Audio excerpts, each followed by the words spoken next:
Assalamualaikum warahmatullahi wabarakatuh. Halo semuanya, kembali lagi bersama saya Dian Anedini dari kelas 1B Program Studi Pendidikan Fisika Fakultas Keguruan dan Ilmu Pendidikan Universitas Riau. Nah, dalam video kali ini saya akan melakukan sebuah eksperimen yaitu tentang bandul matematis, yang mana dosen pengampunya adalah Ibu Naila Fauza MPD dan Ibu Nina Safita SPD MPD. Untuk lebih tahu selengkapnya, mari sama-sama simak video berikut ini. Tujuan praktikum kali ini adalah yang pertama menentukan percepatan gravitasi, yang kedua menentukan pengaruh massa bandul terhadap frekuensi dan periode bandul, dan yang terakhir menentukan pengaruh panjang tali terhadap frekuensi dan periode bandul. Selanjutnya kita harus menyiapkan alat dan juga bahan yang kita butuhkan untuk melakukan praktikum. Yang pertama yaitu ada tempat penggantung. Yang kedua ada tali atau benang.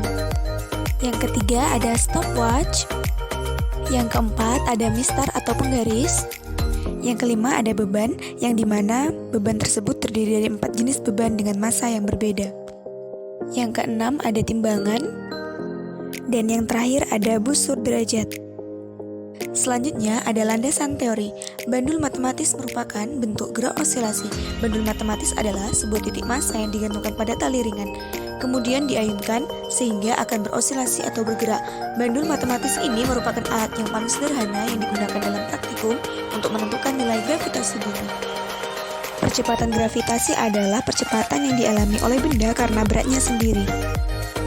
Bandul matematis terdiri dari sebuah massa atau M yang diikatkan pada tali atau L. Jika benda diayunkan dengan sudut kecil, maka akan terjadi gerak harmonis sederhana atau gerak dalam satu bidang.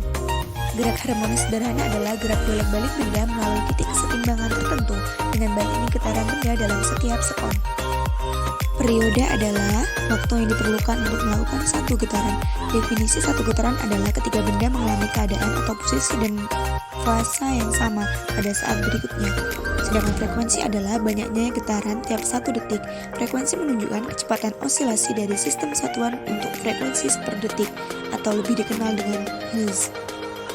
Selanjutnya ada prosedur praktikum. Langkah yang pertama yaitu potong tali dengan ukuran 80 cm, 100 cm, 120 cm, dan 140 cm. Ukur tali menggunakan mistar atau penggaris. Langkah selanjutnya yaitu ikatkan tali pada penggantung.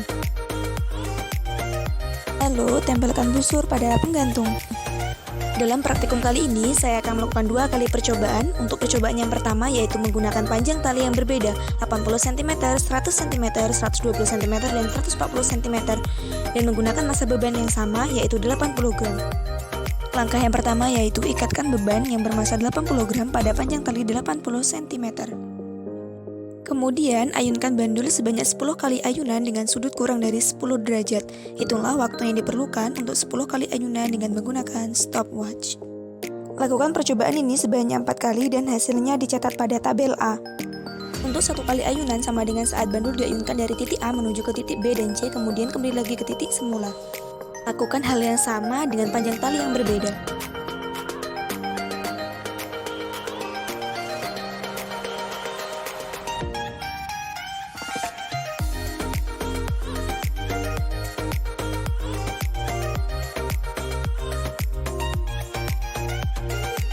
Untuk percobaan yang kedua yaitu menggunakan massa benda yang berbeda 40 gram, 60 gram, 80 gram, dan 100 gram dengan panjang tali yang sama yaitu 100 cm sama dengan 1 meter.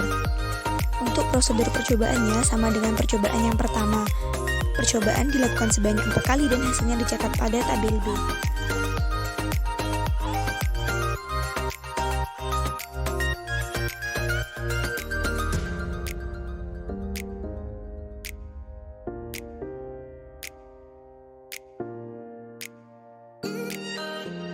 Dalam praktikum kali ini dapat disimpulkan bahwa untuk tabel A dapat disimpulkan semakin panjang tali yang digunakan maka akan semakin lama waktu benda yang berayun atau bergetar, sehingga periode yang dihasilkan bertambah besar dan frekuensi yang dihasilkan akan semakin kecil.